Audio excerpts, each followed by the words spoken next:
All up on the page, I'm live in the lane. 2 minutes is the time, hot takes is the game. Thumbs in the chat, whole squad in the frame. If you blink, you miss it, pay attention to the game. Got takes in the chain, but they beg for the smoke. Big trade, bad call, I'm cutting the quote. Scroll that feed, I'm dissecting the post. From the draft day dreams to the GOAT with the most. Talk to 'em. This that 2-minute takeover. Watch that timer fall. I got 2-minute takeovers. Saying it all. From the tip off to the walk-off play. If the clock's still running, I'ma talk my way. 2-minute takeover. Yeah. Clock starts dropping, I'm locked on the lens. First hot topic, I'm cooking again. Is Jalen overrated or carrying friends? I'm breaking that down from begin to the end. 1 minute 30, I'm flipping the script. Rings versus stats, who you picking the lift? You ride with the vets or believe in the kids? I'm firing off facts while they typing the vids.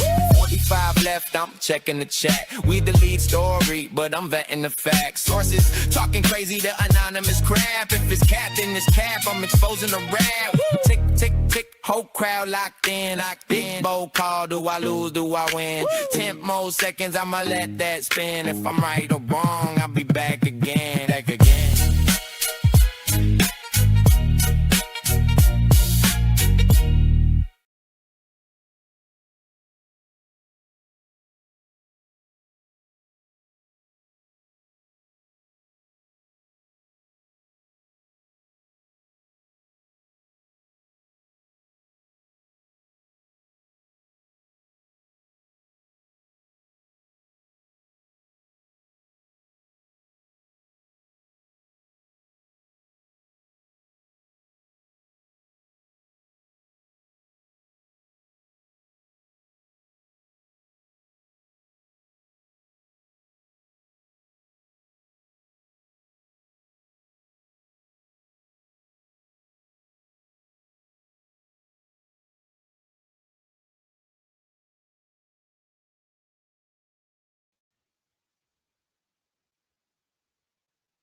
How's that? There we go. Now we got the mic. I don't know what happened, man. My microphone, it was plugged in, and I guess good old Windows for you, man. That's why I love Mac. I use a PC because I built a PC for my graphics and stuff like that all the 3D stuff that I do and After Effects and all that kind of stuff. Glad y'all hear it, man. But dude, I ain't gonna lie, I miss the simplicity of my Mac. You plug it in and it works. But the freaking PCs, man, you always have issues, so you got to deal with it. It comes with the territory. When you're doing stuff like this, you're gonna have technical difficulties. You got to figure your way out through it, man. So appreciate everybody coming on. As I was saying, my man jumped in. Eagles won, first time, long time. All I was saying that was muted was I appreciate you joining my squad. I try to keep it real. Everybody knows, man, if I say something wrong, you have all permission to check me. But I appreciate you being on my squad and being here, man. So hope y'all like the music. That's what I was talking about the most, was the music that you heard in the intro. That is not the normal intro. That is something I created the other day for the segment that I'm debuting tonight, the 2-minute takeover. And all I want to do, I'm going to get the video stuff up, but I just wanted to today mute the music, man. So hope y'all enjoyed it. I'll have more with that. But here's what we're doing tonight. You know what the topic is, right? You know what we're talking about tonight. We're gonna talk about Vrabel and Russini, and I will be dropping the link very soon.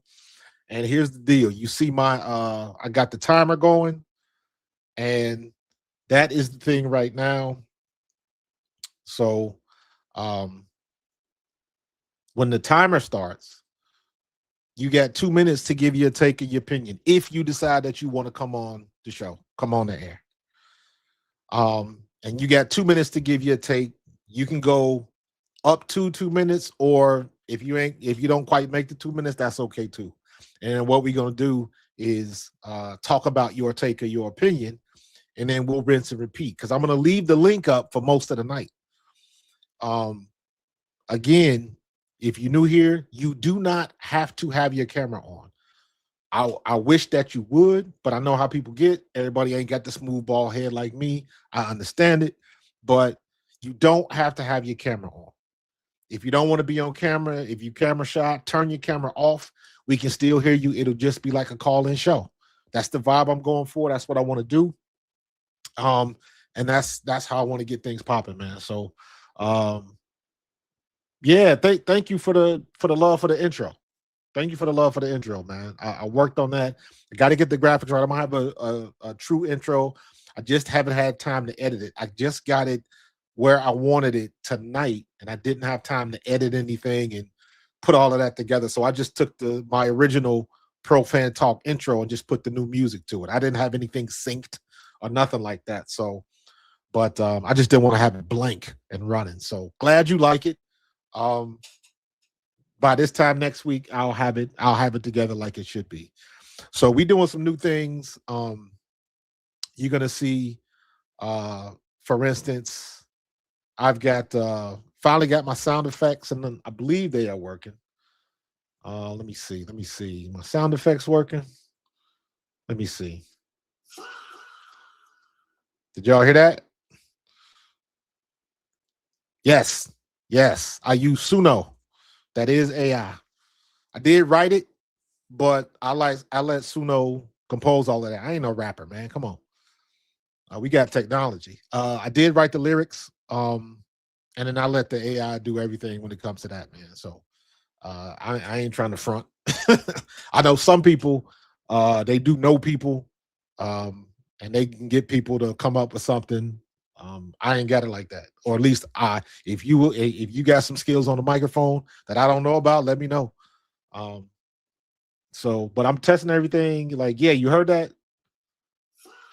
There we go. I'm trying to get other stuff. There we go. What else I got?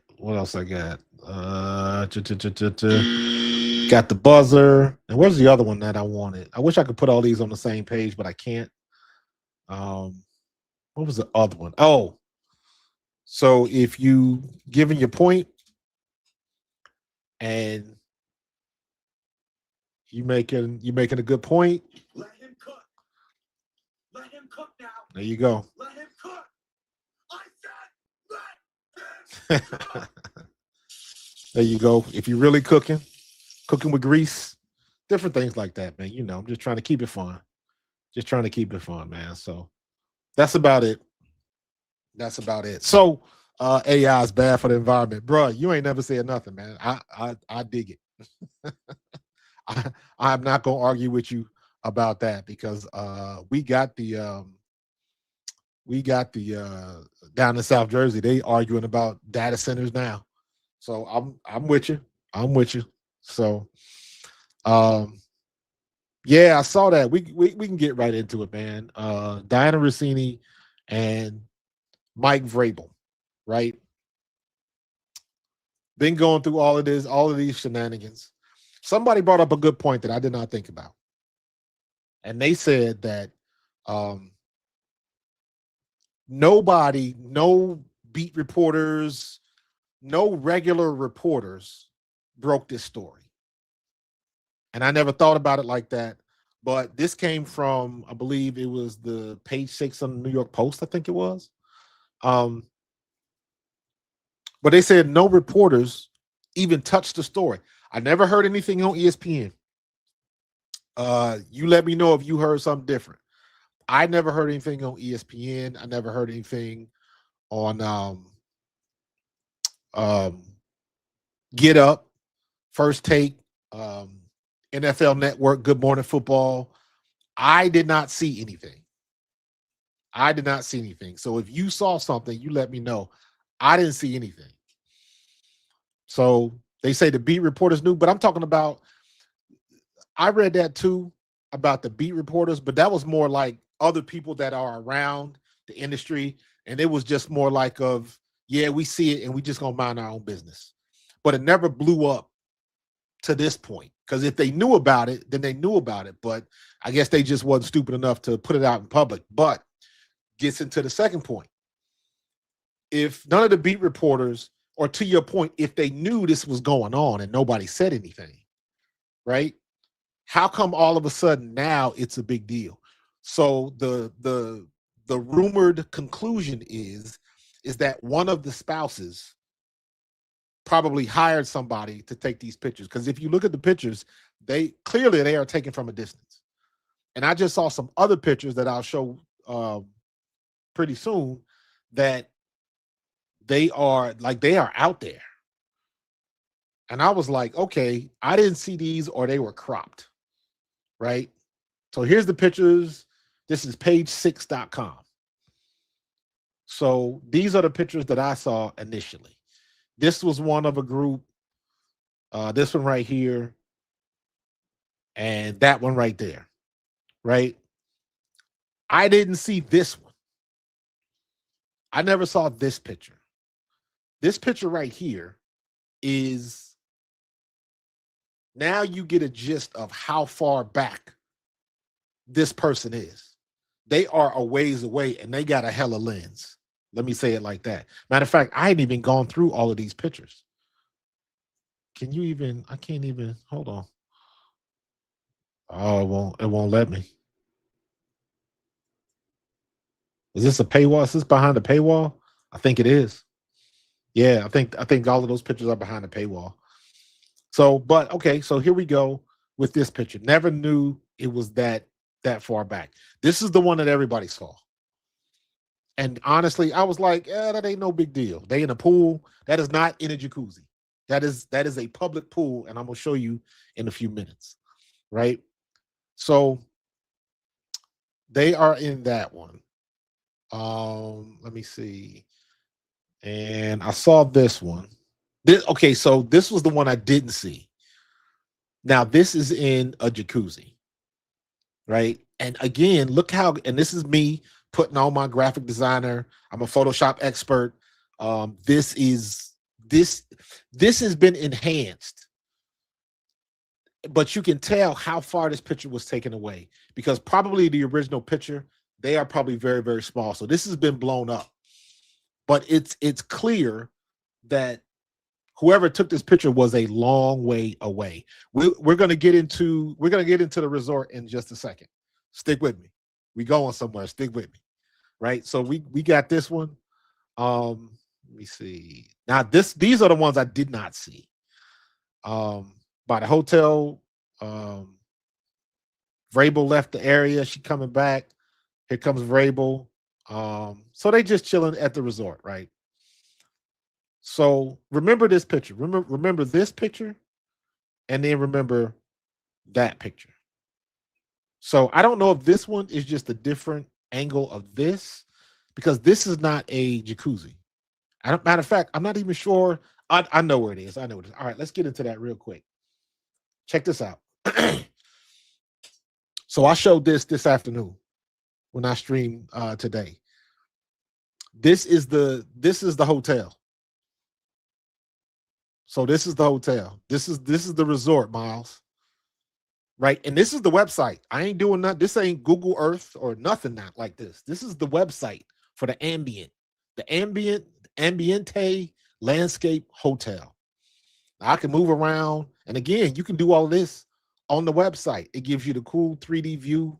So you can see a 360 view of the whole area, most of the resort. Now, first of all, so if we go back and we look at the pictures, so here they are in the pool. They're in the pool right now, right?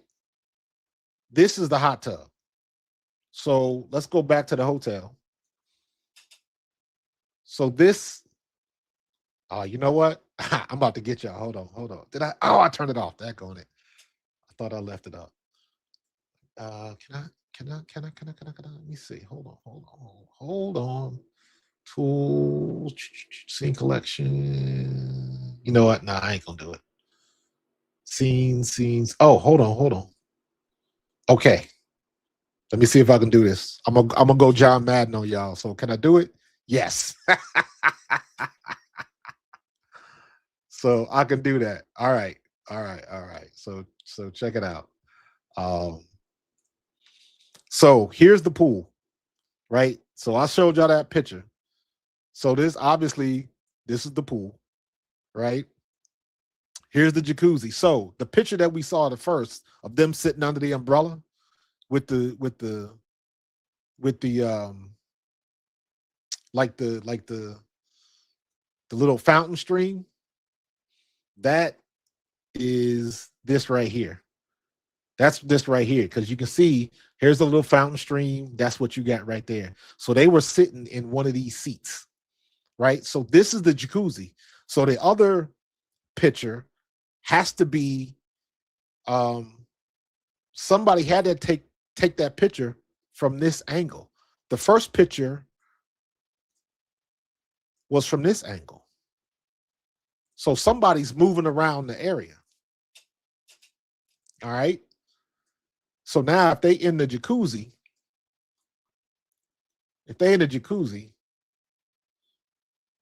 right? So you got the stone wall. They got their back against the stone wall. So again, that's got to be from this angle. So my question is, somebody had to be over here somewhere. And that's what I'm saying. Maybe even back here on these rooftops with a hellified lens to where you could see all the way down here and catch that angle. But if you look at it where it's from, they're not high up. So I'm guessing you had to be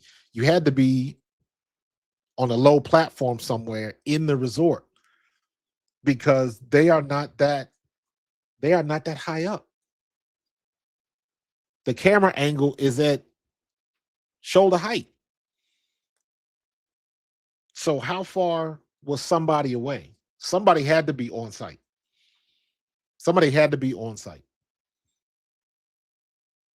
So I don't know. It could have been from a great distance. I don't know. Maybe they got some angle and they found the angle coming through the buildings, but it looks like it was low. I could be wrong, but it looks like it was low angle. So that's just me.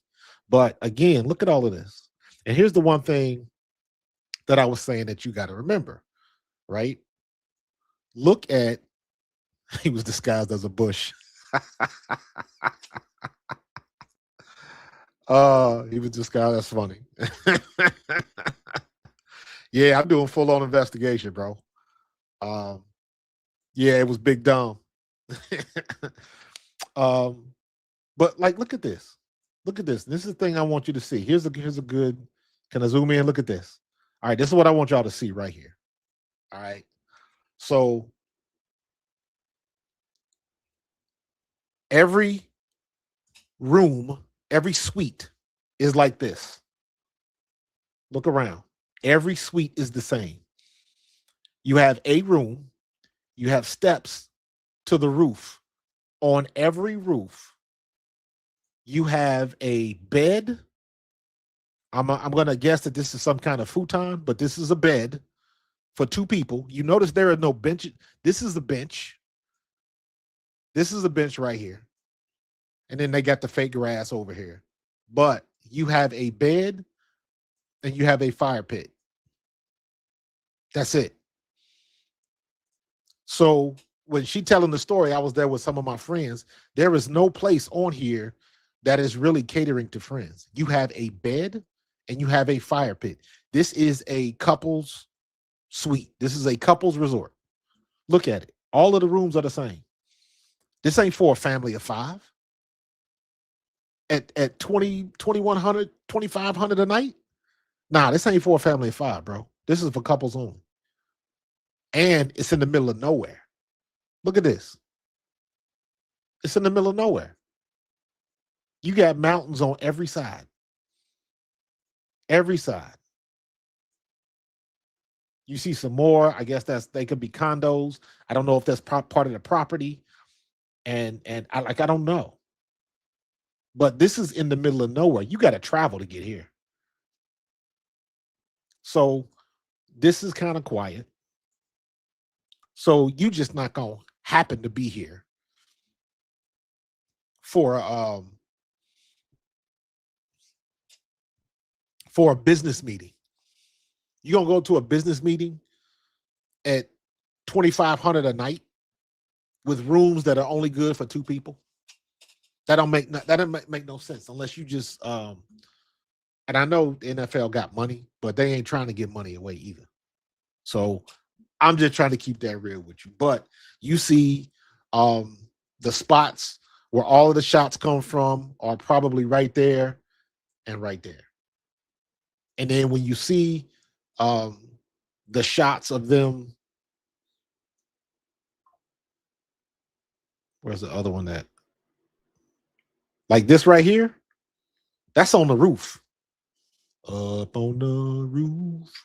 That's on the roof, man. That's up here. One of these buildings in the back. But that's on the top. So guess what? It ain't no room for nobody else on the top. You got just enough room for 2 people. And it's hard to tell, like, because they could have this, you know, I wouldn't imagine anybody would be trying to get busy on top of the roof because other people got a vantage point to see what you're doing. You can't keep that private. So that wouldn't make sense. You see a guy over, maybe here's our, maybe, you check this out. Maybe this is our cameraman right here. Maybe that's the cameraman. Oh my gosh. Oh my gosh. This is crazy. This is crazy. So here's my question. Boy, the jokes keep coming. The jokes keep coming, y'all. Oh my goodness. The jokes keep coming. Yeah, this is for couples, not friends. For sure. yo, you speaking my language. Play that Friends by Houdini. How many of us have them? Or better yet, if you talk about Houdini, because I'm a hoe, I'm a hoe.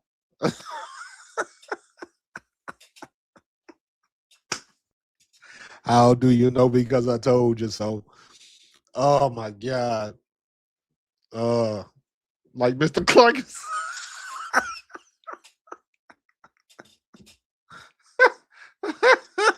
Mr. Clark and Sam's. So and appropriately, what did Mr. Clark say to Sam's? He said, "You smoke crack, don't you?" So I say, if you smoke crack, don't fuck around with it. Do it expeditiously. Because they was effing around on that roof. Oh my God. Y'all need to stop. Y'all need to stop. Y'all killing me. Y'all killing me. Killing me, Smalls. Boy, y'all are wilding. Y'all are wilding, man. Oh my God. Cameraman was on the couch. Oh, oh my God. It was somebody on that roof. It was somebody on that roof. Because guess what? That ain't no big ass. Anybody's ever been on a vacation and you go to a resort or you go to the Atlantis or you go to um, somewhere in Mexico or wherever, you go to the hotels and them damn pools are huge. This is not a big pool.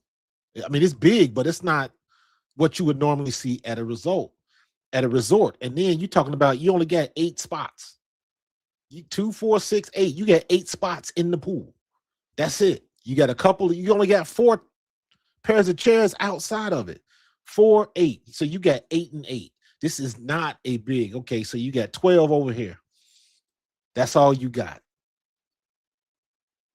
This is not a big resort. This is not for a family of 5, man. There's no water slide on the premises. So this is keeping it private. I'm gonna guess that the walls are probably soundproof. They got that material that deadens the sound, so won't nobody get embarrassed.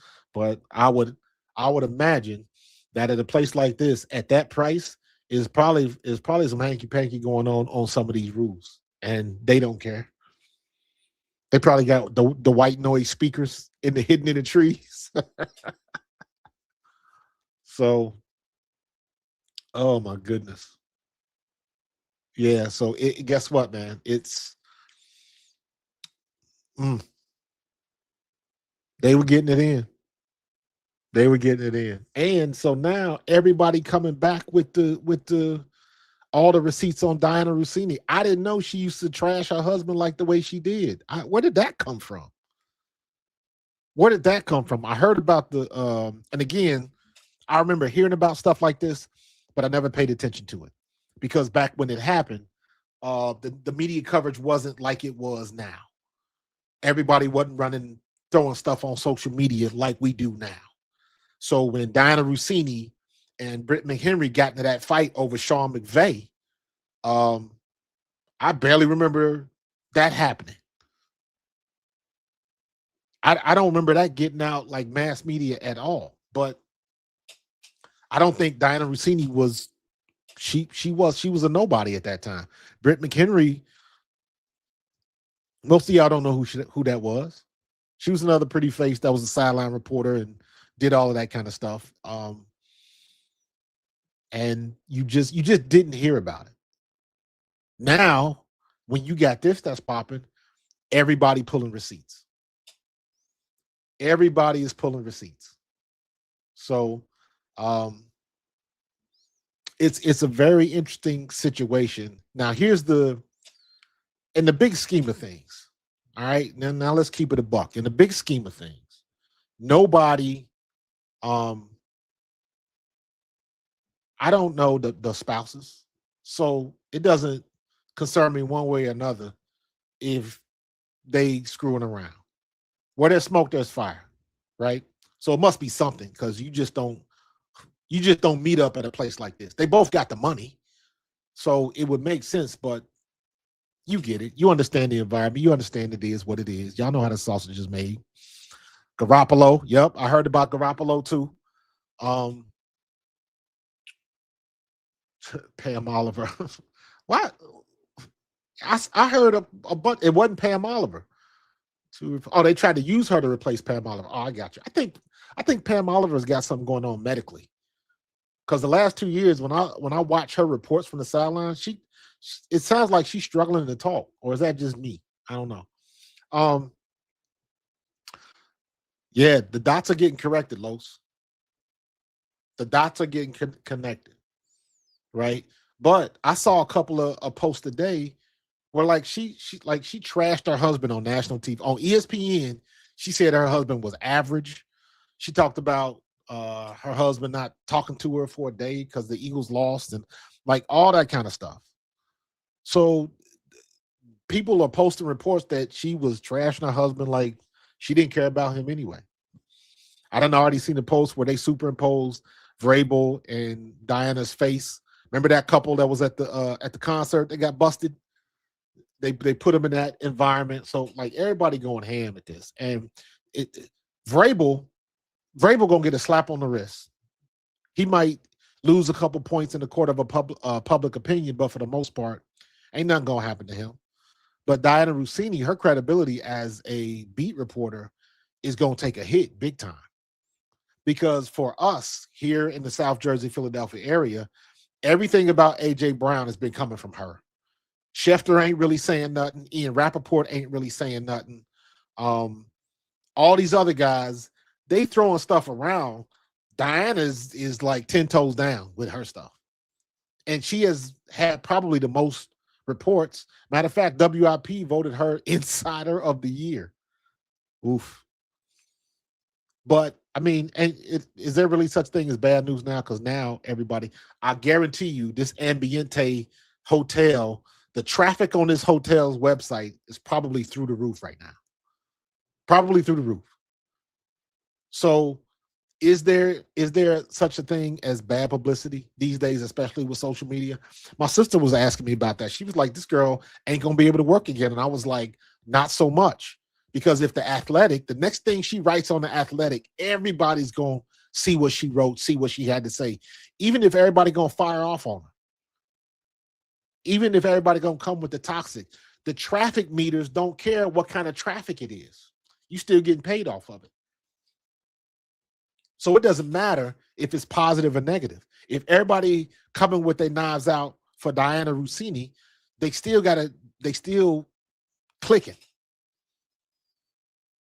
They still clicking. The algorithm is going to register that, hey, something's happening here.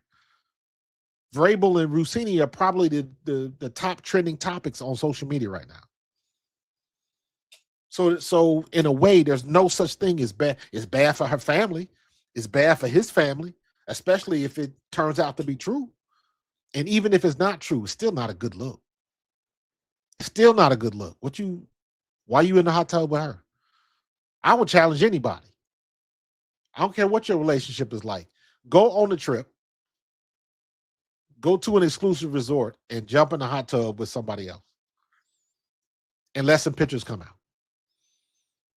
So it's still not a good look. So I don't know, man. She's Dr. Jen, she is employed by the Athletic.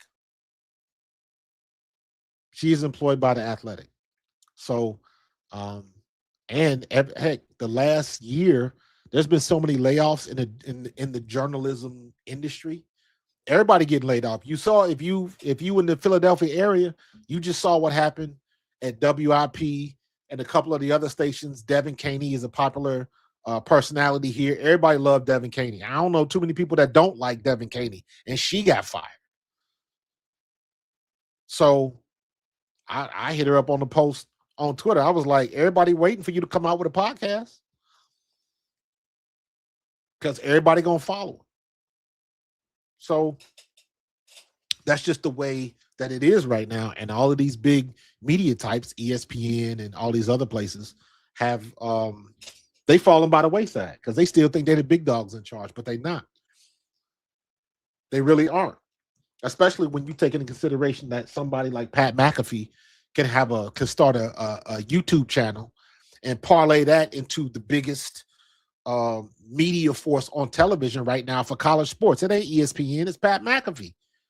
More people tune into McAfee than they do to ESPN right now. And if it isn't, it's got to be damn close. And he ain't doing nothing but collecting his money. And he making more money from his YouTube channel than he ever would at ESPN if he would have a contract. But the way they got it worked out, he getting it from both ends. Smart on his part. He need to write a book. Him and Kirk Cousins need to write books on how to become rich. because both of them. So I believe that. Absolutely, I believe that. But that's the way that it's going. That's the way that it's going. So you still the problem is you're gonna have such a, and I don't want to get into the weeds with this too much. We can table this for another discussion, but um time, the most important thing on this earth is time. Because once it is given, it cannot be given back. You can recoup money, you can recoup things, you can't recoup time. Once you give somebody of your time, it is impossible to get that time back. And what AI does for a lot of people is it saves time and it neglects the work that it used to take to make something happen. So it's to the point now I can look at even some of my thumbnails and stuff like that. Some of my thumbnails I do AI. Some of my thumbnails I still get down and dirty in Photoshop. And I remember the day when people thought using Photoshop was cheap. So I grew up in the era where you still, when I took architecture in high school, we had a drawing table.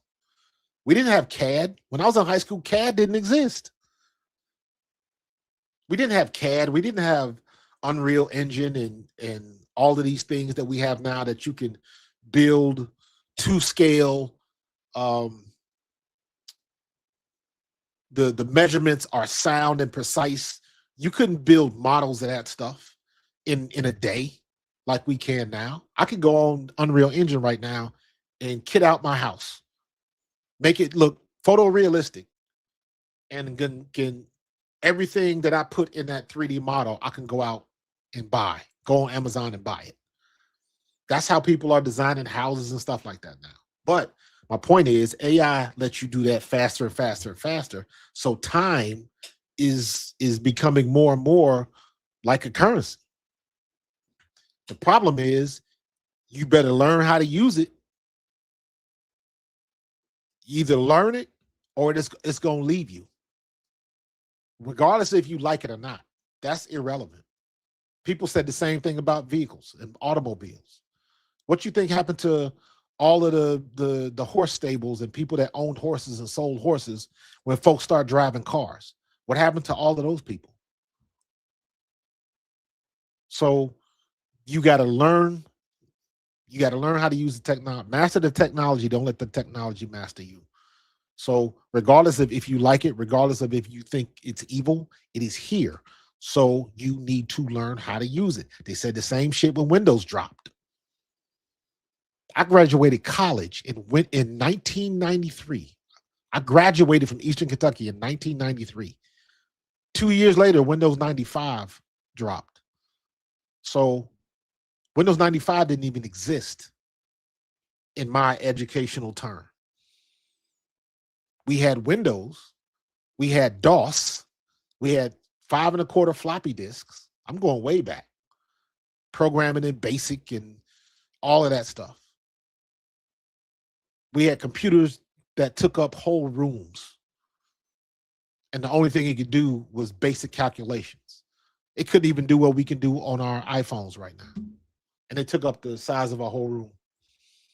And now we got stuff. Hell, now we got Google that you can go on the internet and look up stuff. And hell, most people don't even do that. They're too lazy to do that. So, but you just got to watch it, man. So yeah, man, you got me down here preaching and stuff, man. Let me get to getting. I'll be going on these rants, man, and let's stick to the topic at hand. So let me drop the link here. So anybody wants to pop up, you can pop up. Let me get my stuff ready just in case. Let me see, where's my timer? Let's get rid of my drawing timer. There we go.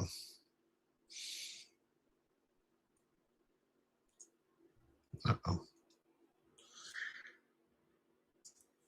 So, but anyways, do I have my? There we go. There we go. All right, we got our stuff. We getting there. We getting there. So, um, yo, you do the floppy disk, and I'm talking about 5 1/4. I remember the 7-inch floppy disks, but that was like in the early '70s. So I didn't come across too many computers. I was like under 10 years old. I was born in '70, so I remember seeing them. But when I got into high school, we had the 5 1/4 floppy disks, and then when I got to college, by the time I got to college, we had switched to the 3.5-inch floppy disks. So, um, so yeah. So Pat McAfee in the middle of a corporate war. Here's the thing with Pat McAfee. The reason why Pat McAfee is so powerful is because ESPN made that deal with him, and now ESPN can't function. Don't nobody want to watch ESPN. The best thing about ESPN was gone when Stuart Scott passed away, and now Rich Eisen is doing his own thing. What's the other guy? Dan. They used to be on with Rich Eisen. He's doing his own thing. Um, Stephen A. Smith doing his own thing. Everybody's doing, even people you don't like. Jason Whitlock. I used to love Jason Whitlock when he was on the Sports Reporters. Now, I can't stand Jason Whitlock, but he's doing his own thing. So my point is, even if you somebody that quote unquote folks don't like, or you one of the most popular people on the network, there's a market for you on YouTube, online, and social media that they can't touch. And they let it pass by because for the longest time they was Keith Olbermann. Not Keith Olbermann, but who's the guy that used to be on with Keith Olbermann? Dan Orlovsky Dan Orlovsky is an analyst. Dan Patrick is who I'm thinking of. Dan Patrick and Keith Olbermann. But Keith Olbermann got more into politics than anything else. But Dan Patrick, he's another one like Rich Eisen. They doing their own thing. They don't need the network. Networks pay them to broadcast their podcasts on their network. So now you got this hybrid thing where you have the like McAfee, he's got his YouTube show and he's on ESPN at the same time. And he's making a ton of money from that. So, you know what I'm saying? I don't need hundreds of thousands of people watching me live. I'd appreciate like 5,000 live. So, but yeah, that's the way it is, man. And going back to like the situation we talking about with Dianna Russini and Mike Vrabel, how fast do you think that information gets out? I was watching somebody, I don't know whose radio station this was. I don't know who this guy was. I didn't watch long enough to get his name, but he's on some sports radio show in some city. I don't know what city. Apparently he used to be in Tennessee when Vrabel was down there. And he started telling stories of when he was even back then, he said he knew Dianna Russini and Vrabel was messing around. He said because she would always say stuff and know stuff about what Vrabel was doing before anybody else did. And he was insinuating that he didn't make it. He knew about it, but he didn't say anything about it.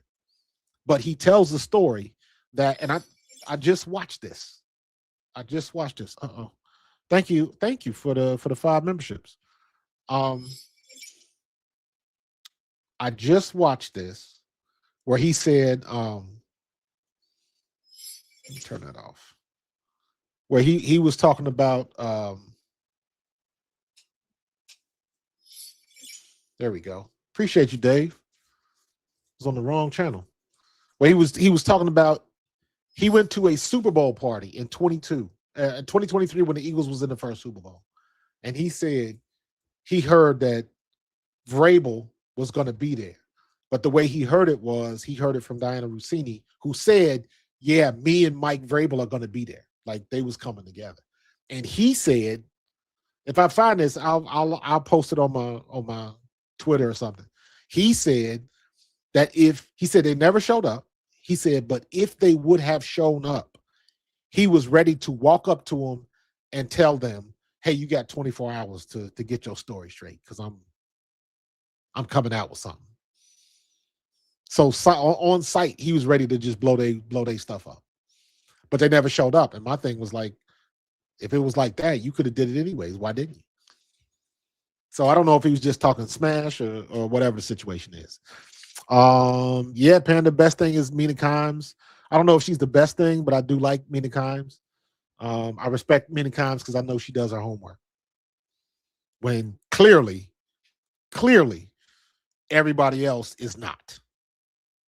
There's too many people that don't do their homework on these networks on ESPN. That's why they failing so much, because they can say something out of pocket, and then I can look at, whatever.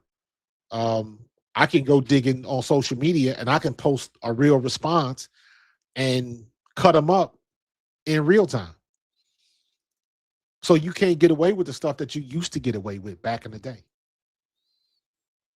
So that's just the way that it is. And I know I was talking about, who's we talking about before? Oh, Dan Orlovsky. I like Dan Orlovsky. I know he made a mistake the other day when he put out that stuff talking about Lamar Jackson should be in rookie camp. And he's talking like he wasn't, and come to find out Lamar Jackson was. I think somebody just played Dan Orlovsky, because rumor was having it that ESPN is about to get rid of him anyways. So, and don't think for a minute that they don't set some of these dudes up to find a way to get rid of them. Don't think that that's not a setup. You look at the whole situation with Joy Taylor. That whole situation came about because it was somebody not minding their own business. The hairdresser ratted her out because apparently she was messing with whoever this dude was, and the dude was, they was doing their thing or whatever. Again, that's grown folks being grown. She knew he was married, and he knew he was married. So everybody want to put the onus on the guy, but I'm like, well, shit, the woman knew he was married too, so she's just as guilty. But at the end of the day, it was the hairdresser that ratted him out. Because I don't know if she didn't like something that Joy Taylor did or whatever the situation was. The hairdresser is the one that blew everybody's spot up. And then once that domino falls, all the other stuff starts falling. Everybody start running their mouth. Then you heard about Acho and then all of that type of stuff. And it's like, once that ball gets rolling, it's hard to stop. That's the same thing that's happening right now with Russini. Because there has to be some truth to it.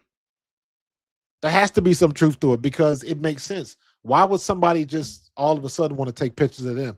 Because if they've been going at it for this long, there was plenty of other opportunities to do where you didn't have to go to a $2,500 a night hotel.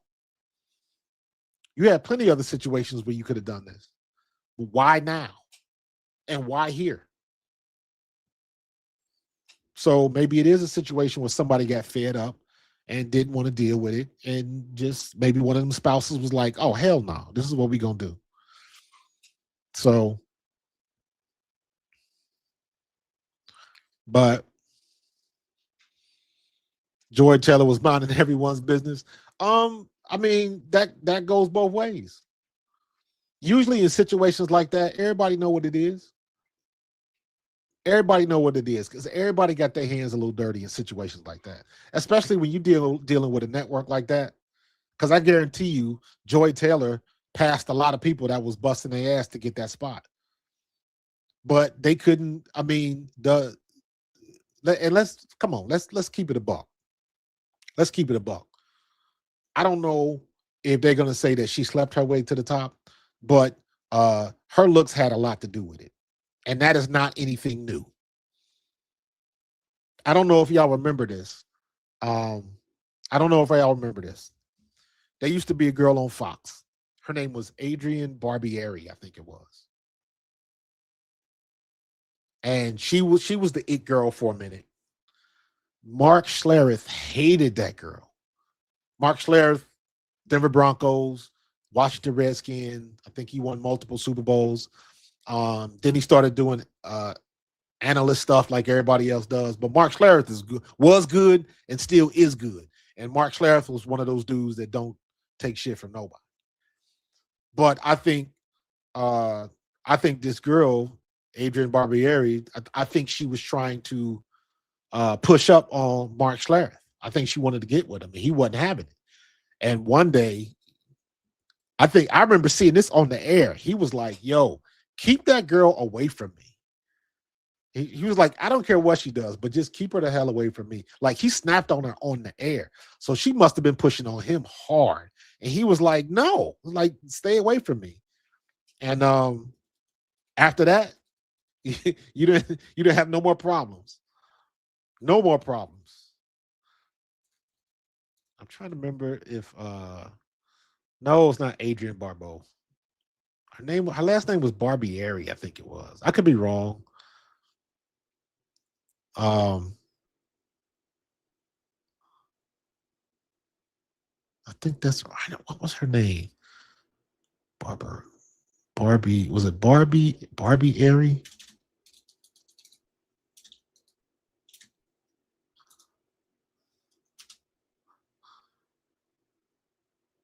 Adriana. No. I can't remember what her name was. Let me see if I can do Fox host.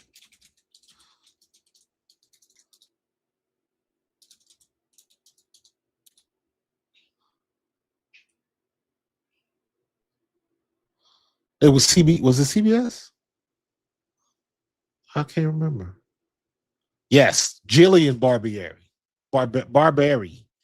Jillian Barbieri. That was it. Not Adrian. It was Jillian.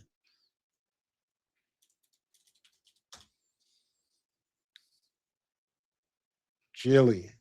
That's what it was. What's up, Chris 3K? I'm gonna get with you in a second, bro. Let me see real quick. Second screen. It was this one. This girl. CBS. Jillian. I remember that. I'm gonna have to find that. I'm gonna have to find that. I know it's got to be on YouTube somewhere. Mark Schlereth went off on her, and you could tell she must have been really trying to push up on him. She must have really been trying to push up on him, but he was not having it. He was like, get this girl away from me. She was pissed. So, but she was the it girl for a minute, and then it was good until it wasn't. It was good until it wasn't, man. So, what's up, Chris? What do you do, Coach? You got me? I got you, man. All right. We still on the hot take thing, right? The 2 minutes, right? Let's hit it. Okay. This is more so for the fan base than the players. But my hot take is the people that are upset with AJ Brown and the Eagle fan base aren't actually upset that he was wrong. They're only upset because they think that he was making the quarterback look bad. So in other words, we've gotten so soft about protecting quarterbacks to where we got to make everybody else look bad, even though that wasn't really what his intent was and not what he said. Okay. I don't know if that kind of makes sense, but that's kind of what the direction I was headed with that. I understand that I don't necessarily disagree with that. In my opinion, that is kind of selfish on AJ, but I understand it. Because if you looking at it from AJ's standpoint, if AJ wants to be one of the best to ever do it, and he thinks that he's being underutilized, and he was, and just things aren't working to his favor. Because everybody, if you were top rated wide receiver, you tell me any other receiver who you would consider an elite receiver. Name any of them, and tell me, would they not be in a situation where they didn't demand the ball? Right. So for me, what he's doing is not out of the ordinary. I will still argue with anybody that think that is what is called diva behavior. Yeah. I don't believe that at all. No. So I understand what you're saying, and it's just one of those situations where people, you're not wrong, but he want what he want. Right. I think, What he wants. just to cap it on that. I think obviously, every fan base got different parts of it, whatever the case may be. But we know we didn't went over a million times what his intent was. We know he was right, but the people that then there Time go. went out. Go There ahead, goes finish time. your point. Finish your point. Oh yeah. I was just saying, different parts of every fan base that happens. People gonna like who they like, dislike who they like, don't. But I was just speaking more so to the people who got an issue with him. I feel like what I've seen from social media is that they've created this thing where, and I think it's kind of a football thing too, where the quarterback has been from pretty much the age you learn how to play football. We've always been taught that the quarterback is the most important position, even though you've been talking about how the center really is. But Right. because of that narrative, it's almost as if everybody else is expendable, and we always got to make this concerted effort to protect him or do this and that, even if other people aren't really trying to make him. Like, I don't think AJ was trying to make nobody look bad. He was just speaking No, on the truth. But I that's think fair. because of the perception of quarterbacks from the time you learn the game of football and how we're taught that they're the most important people, it's like, well, if you do anything that sort of feeds into a narrative, even if it ain't true, then people get up in arms about it. That's kind of where I was headed. All right, that's fair. Yep. That's fair. Yes, All right, sir. Chris. Appreciate you, Coach. Appreciate you. Arms about it. That's kind of where Man, I was you headed. up? All right, that's fair. Yep. That's fair. Yes, All right, sir. Chris. Appreciate you, Coach. Appreciate you. Arms Get about the it. reverb That's going. kind of where I Oh, was you headed. up? All right. Yeah, hold on for a second. I'm getting a bad reverb. Is that from you? That's me. Okay. Talk to me, man. What's going on? Howdy, coach. I guess my hot take is I don't think it was so much that Brett Toth was worse than Cam Jurgens. I think it's just the time clock and Jalen's head was mismatching the offensive line whenever Brett Toth played the center. Because he played center way better than he did right tackle. Yeah. He wasn't right tackle. I believe he was the backup left guard. I thought he came in for Lane Johnson at the beginning of the year, and then they had to move him out for Fred Johnson. You might be right. I remember more for backing up Dickerson, but you could be right because he was a swing, so he was one of Or them. was it Matt Pryor? Matt Pryor might have been the one that replaced Lane Johnson. Yeah. I just think whenever one person is outside the offensive line, the time clock in Jalen's head just gets messed up. He seems more comfortable having linemen at 40% than having a backup that would be equivalent to their like 65 to 70. That's possible. Man, where you from? North Carolina. Why do I hear like an English accent, bro? Everybody says that. Yeah. It's just a country accent. Plane getting messed up. I used to hear a lot of that when I was in Kentucky, bro. I don't know, man. I don't look at it from that standpoint as far as the offensive line. My biggest gripe with the offensive line was that we couldn't run block. Yeah. Also, another thing that people be saying, they say that Jalen didn't run enough. Even with him running less than previous years, he still ran the second most for a quarterback in the NFL this year. Yeah. I think he didn't run as efficiently. I think he was trying to make a concerted effort to stay in the pocket. Yeah, and then because his biggest strength before was 2 seconds, somebody's not open, I'm going to run. Now, then it became, 3 seconds, and losing that 1 extra second for football players is like the difference between no yards, 3 yards, and 5 yards. But remember, in 22 and 23 in particular, he caught a lot of flack because everybody thought he bailed out of the pocket too quick. So, in my opinion, I think he was trying to make a concerted effort to go through all of his progressions, staying in the pocket, because he took a lot of sacks that I don't think he should have taken. But because he waited so long to get out of the pocket, Yeah, but to me, We're him and having more Lamar success. need to just quit listening to what the media wants them to do. Well, that's not. Yeah, the problem is that to me, that is not what the media wants. That's what you trying to do with a good quarterback. You trying to get to the next level. Go through all your progressions, find somebody open and get rid of the ball. I believe he was trying to do that. So when you try to do that, something's got to give.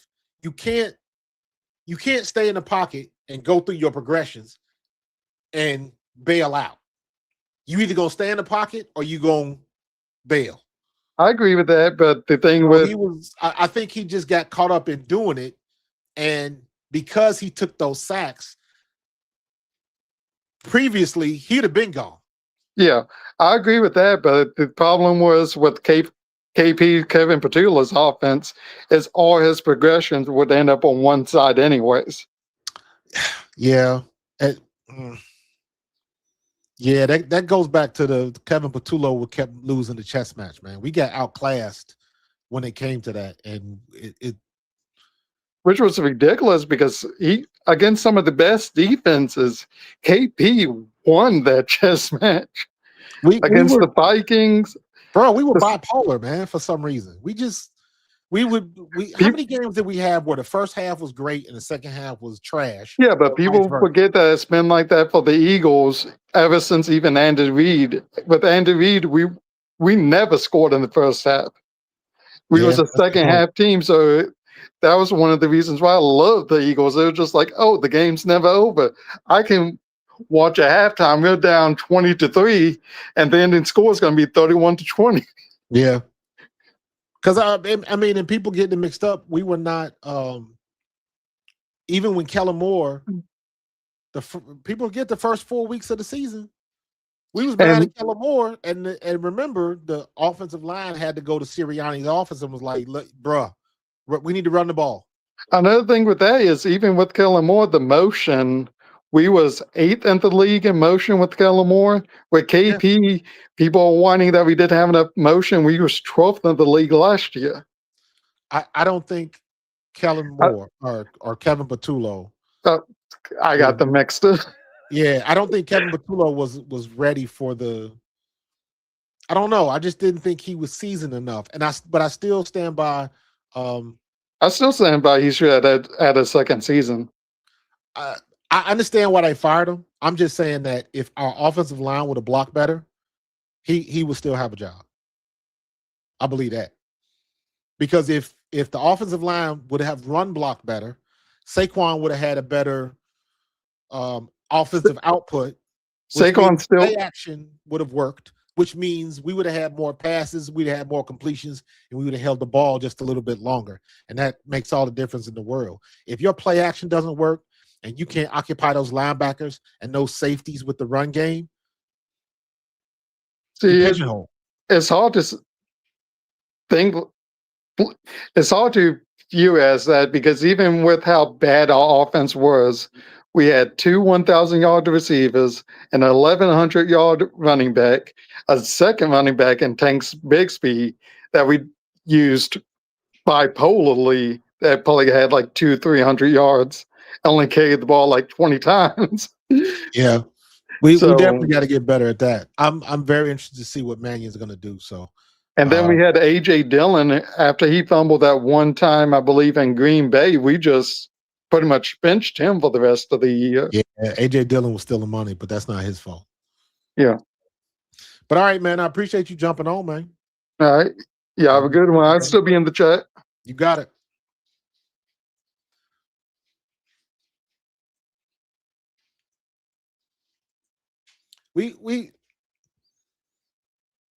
We got to get we got to get comfortable with the fact that Jalen Hurts has to shoulder a lot of the blame with stuff that was going on.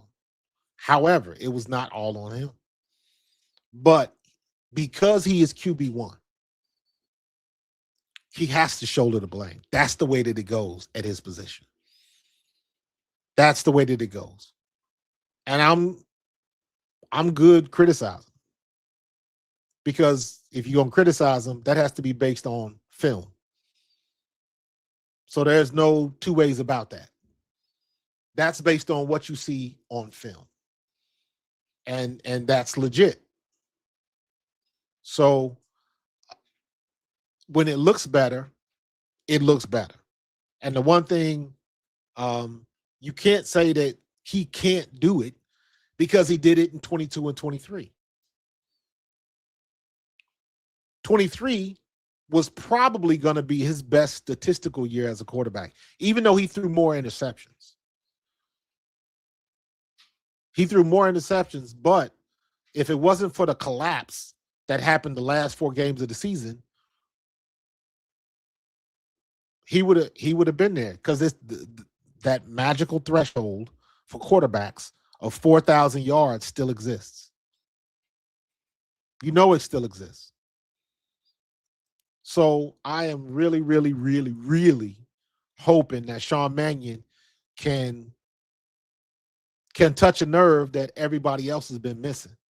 You already know the only thing that I worry about is the one thing that Jalen Hurts has always said, and he said this from the rip. He does not mind being coached hard. Sean Mannion is not going to do that. Sean Mannion is roughly, Jalen Hurts is 27. Sean Mannion is what, 33? Sean Mannion is not, he a young pup. So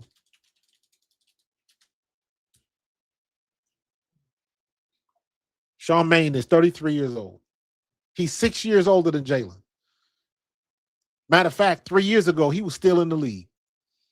So they played at the same time. Now, as far as him coming out and being like a hard-nosed coach, that is not going to happen because the age ain't there yet. He ain't got enough experience to do that. You learn stuff like that when you get out of college and you get your first job and somebody's your supervisor and they the same age or younger than you are. You got to get over that mental hurdle first. Because you be feeling some kind of way, like, man, I got grandkids your age. Get out of my face. Like, you got to get over that. So, and plus, I don't believe that that's Sean Mannion's personality. I don't think that he's that type of dude. Again, because that's just not his personality, and I don't think he's got enough experience to warrant that. If you were 10 and 15-year vet as an offensive coordinator, you got enough experience to know why you pissed off because somebody ain't running the play right. So, but I don't think Mannion is that dude. However, the benefit that we have with Sean Mannion is because 3 years ago he was still in the league. And by proxy, you still speak the language. You still got that muscle memory on the things that Jalen should be doing, on the things that where Jalen should be looking. Don't be surprised. Don't be surprised if sometimes in camp, if you see Sean Mannion hop on the center, and I was like, all right, this is what we're looking at. This is what he do. He speaks the language. Kevin Patullo couldn't do that. Nick Sirianni couldn't do that. Kellen Moore couldn't do that. Shane Steichen was the best coach Jalen Hurts ever had because that was the best statistical year that Jalen had, I believe, was with Shane Steichen.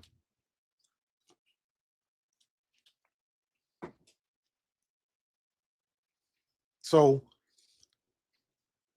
I think what Mannion is going to bring to the table is just his experience as an NFL quarterback.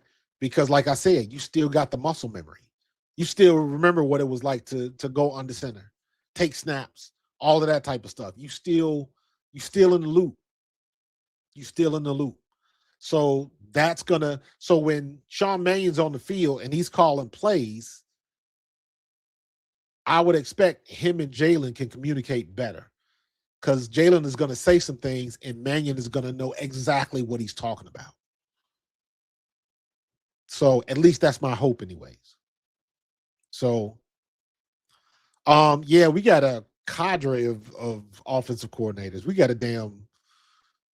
a Justice League of coordinators. And that's okay. That's okay. Whatever it takes. Whatever it takes. With all of them other coordinators and stuff like that, everybody's looking at one particular part of Jalen's game.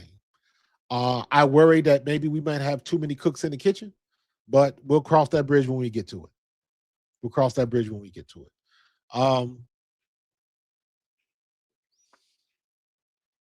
Really? I didn't even realize that. We only had one 4,000-yard passer. Who was that? Donovan? It had to be Donovan.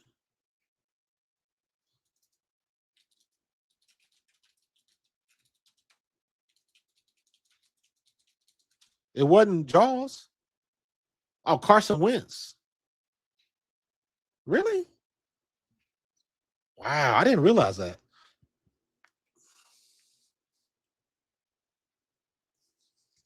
Wow, you're right.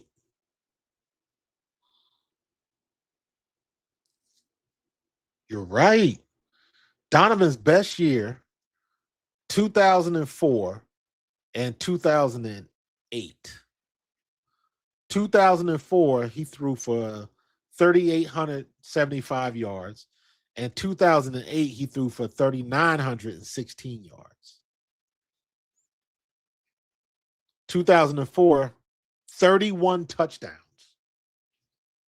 Wow, 31 touchdowns. 2008, 23 touchdowns.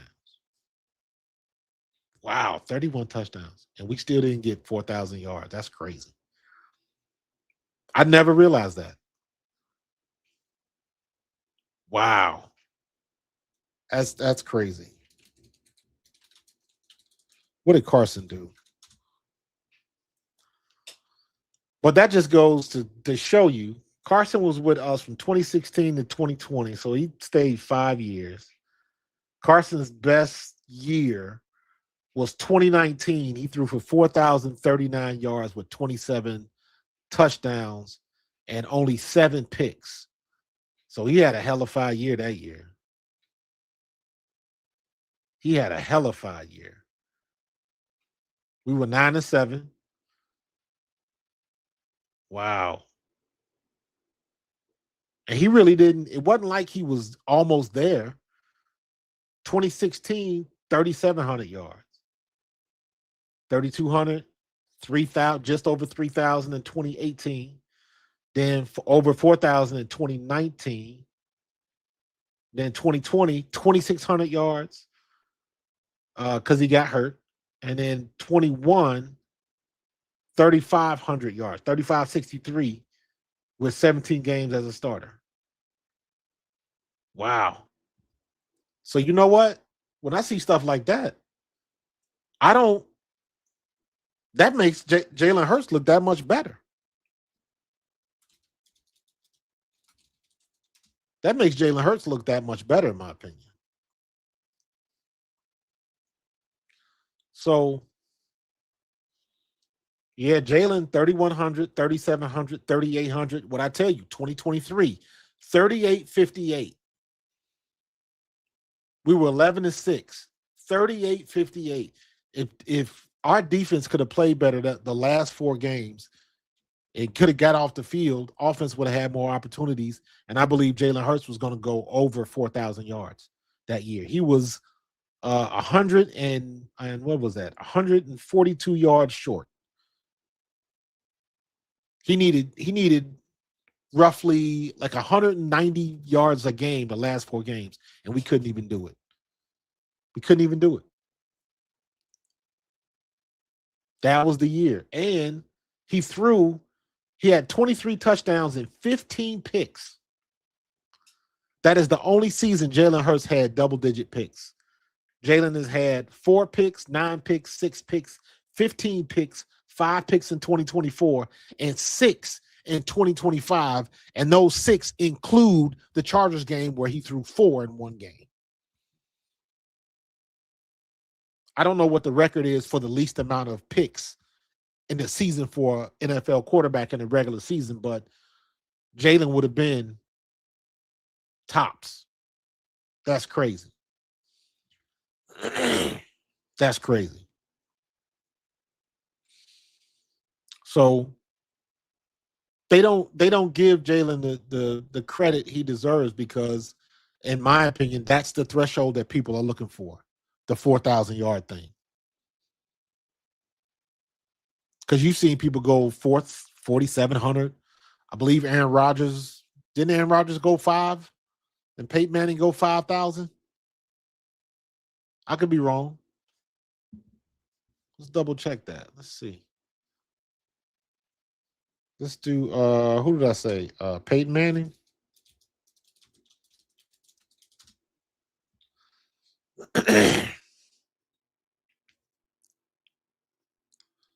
Peyton Manning. And the reason why Peyton Manning in that era was so good because they only played 16 games. Peyton Manning, 4,100, 4,400, 4,100, 4,200, 4,600, 4,500. Yeah, his best year was 4,700 yards passing in 2010. 33 touchdowns, 17 picks. I think Peyton Manning only has one season in his career in 2006. One season where he threw single-digit interceptions. So I know Tom Brady probably had one.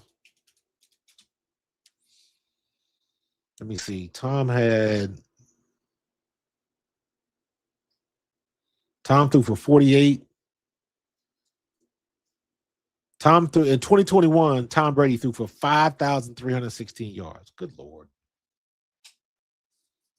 43 touchdowns, 12 picks. Damn. 43 touchdowns in the season, y'all. That's ridiculous. That's ridiculous. In 2020, he threw 40. Shit. That is crazy. That don't even make sense, man. That don't even make sense, man. So, yeah, Nick Foles got the best of Brady a couple times. Yep.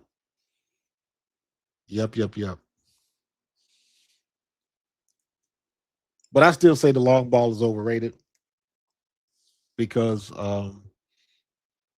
if you go through the league, all of those quarterbacks that threw for a ton of yards, 47, 48, 5,000 yards, and never sniffed a Super Bowl ring. Never. So, now, you know what? I heard Brady do an interview. I think he was on Dan Patrick. Or was it on Rich Eisen's show? I think it was Dan Patrick's show. I'm trying to think. Or was it Nick Wright? Whatever one it was. You know what? No, I think it was Nick Wright because this may have been when we went to the Super Bowl against the Chiefs. And Tom Brady began to talk about what his superpower was. And basically he said he got to the point where he knew everything that the defense was going to do before they did. And he got it together in his brain. And he said that was his superpower. He was just smarter than everybody else on the field. So, yeah, Jameis Winston had one too, but Jameis Winston also threw like some ridiculous number of picks that year. I remember that.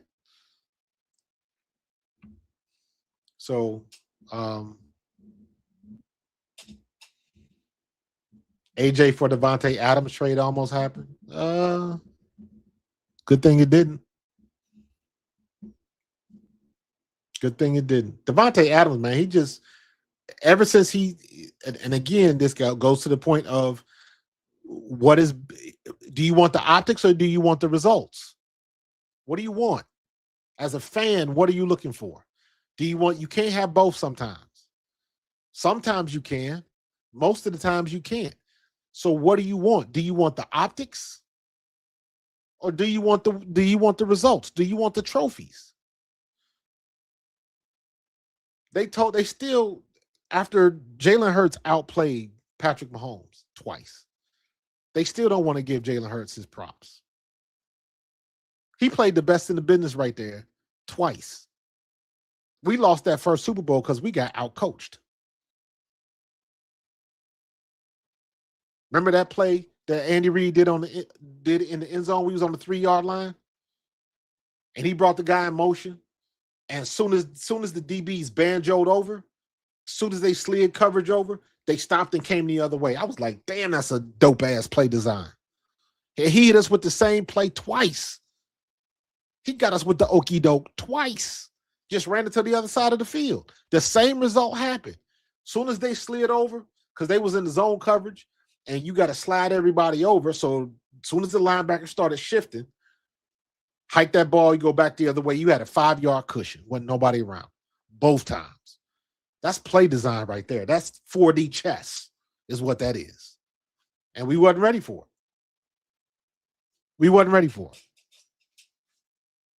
So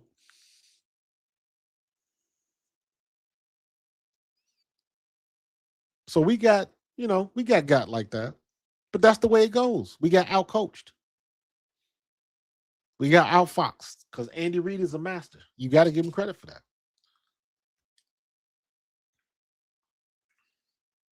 Yeah, I know the fumbles. Miles Sanders fumbled. Jalen Hurts, nobody touched him, and he just batted the ball away. And that's just like, Murphy's Law. That and that stupid-ass punt return. Still pissed off about that. Special teams killed us that year. We were suffering with special teams all year that year, if you remember correctly. So yeah, I'm hoping that Jalen can throw for 38. I want him to get over 4,000, man.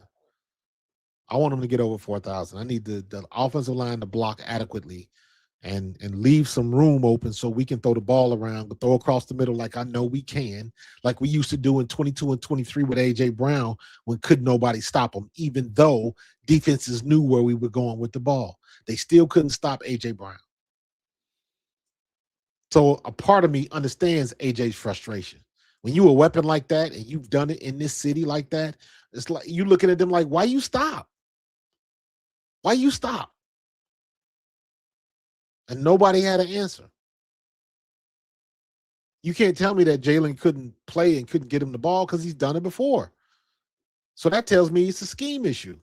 You can't run a scheme if the offensive line can't run block. It's all a domino effect. And that's what I'm saying. I have no problem giving the lion's share of the blame to Kevin Patullo. However, some of this is on Jeff Stoutland as well. And I hate even saying that because when Jeff Stoutland walked away, I was in my feelings for real. Jeff Stoutland is arguably the best offensive line coach the NFL has ever seen. I would argue that he is. He should be a Hall of Famer. If they don't put position coaches in the Hall of Fame, find a way to put him in the Hall of Fame. He was that good. And then when he walked away, it seemed like we wasn't the same. Seemed like we wasn't the same. Stoutland University, damn right.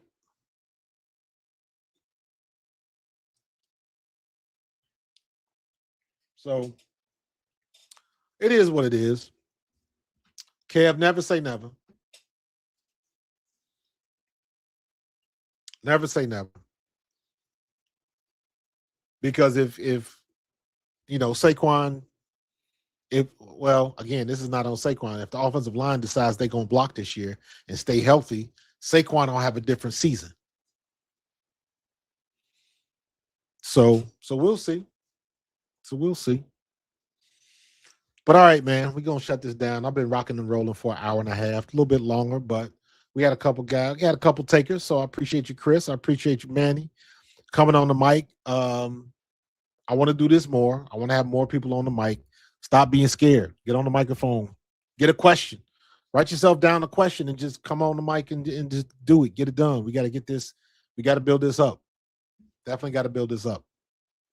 So, all right. I'm going to get up out of here. I'm sure we're going to hear some more rumors about Dianna Russini and Mike Vrabel, I'm sorry, tomorrow. So this news cycle keeps on moving. So, but thank you to everybody. Chris 3K, thank you for coming on the mic. Thank you for everybody in the chat dealing with my technical difficulties with the microphone. You know how that go. I appreciate everybody in the chat, man. We had a good time tonight. I do want to do this. I want to, and this is specifically for Wednesday. I'm going to do the 2-minute takeover on Wednesday specifically. So every Wednesday, this is how it's going to go down. So bring your hot takes, bring your opinions, bring a friend, and let them know they can come on the mic and say what they got to say. I'll let you guys, Chris and Manny, I'll let you guys run a little bit long because we didn't have nobody else coming up to the mic. So I'm going to continue to do that because I want to build up that kind of like a live studio audience sort of thing. Yeah, they went off, with the exception of my microphone acting funky at the beginning. Everything was as expected. So I will have my video edited by next week. So, the music will have a proper video to it. So that should be dope. And we're gonna keep discussing. We're gonna keep discussing because we almost at draft time right now. We are almost there. So the news cycle does not stop, right? Thank you. Thank you on my 9,000, bro. I hit 9,000 subs today. Thank you very much. A lot of hard work. I appreciate everybody rocking with me. Now, if I can get all 9,000 of y'all to tune in at the same time, that would be lovely. Oh, my God. But I'm working. I appreciate y'all, man.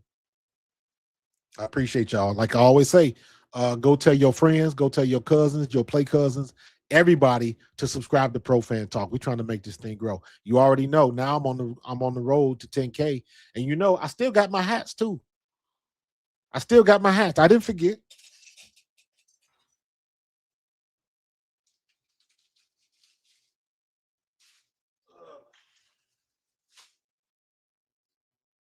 I did not forget. I did not forget my hats. I'm giving away this hat when I get to 10,000. So hopefully I'll be at a couple events this year and I can get this signed. Maybe I can get like Harold Carmichael to sign and get a Hall of Fame signature on here. But 2 weeks from tomorrow, I'm about to start my mock drafts. So we are on our way, man. And I got to get to 10,000, man. Got to get to 10,000, man. We moving and shaking, man. Got to keep that grind on. Got to keep grinding. So I'm doing what I can do. I appreciate y'all. I appreciate you rocking with me, sticking with me, being consistent, showing up every time. That's what I'm talking about, man. That's how you build a Hall of Fame squad, right? That's what we do. But I'm gonna get up out of here. Appreciate y'all. Y'all have a good night. Enjoy the rest of y'all week. And I will talk to you for the next time. I will play the new music for you. So anybody that popped in late, you didn't hear it. So this is my new theme song for the 2-minute takeover.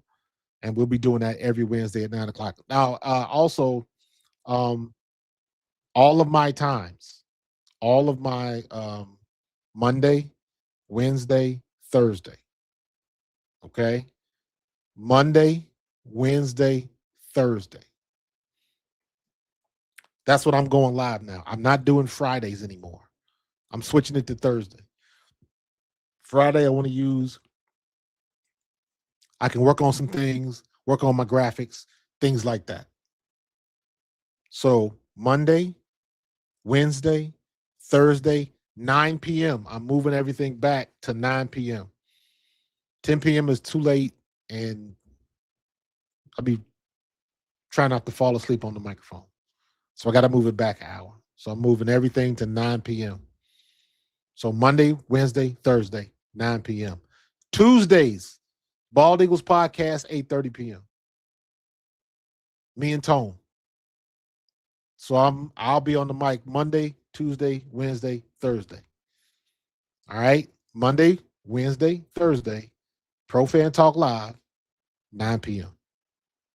Like clockwork. I'm going to have some posts and put some stuff on my Twitter and on Instagram and on Blue Ski. Is it Blue Ski or Blue Sky? Whatever it is, Blue Ski, and Threads. I still use Facebook for that stuff on my user group, Pro Fan Talk, but and TikTok. So I'll be keeping stuff to keep you guys posted. So appreciate you rocking with me. We moving and shaking, we growing, and we gonna keep it going, man. So appreciate y'all. Enjoy the rest of y'all night. Go Birds. It's that 2-minute takeover. Yeah. Yo, pull up on the page, I'm live in the lane. 2 minutes is the time, hot takes is the game. Thumbs in the chat, whole squad in the frame. If you blink, you miss it, pay attention to the game. Got takes in the chain, but they beg for the smoke. Big trade, bad call, I'm cutting the quote. Scroll that feed, I'm dissecting the post. From the draft day dreams to the GOAT with the most. Talk to 'em. This that 2-minute takeover. Watch that timer fall, I got 2-minute takeovers. Saying it all.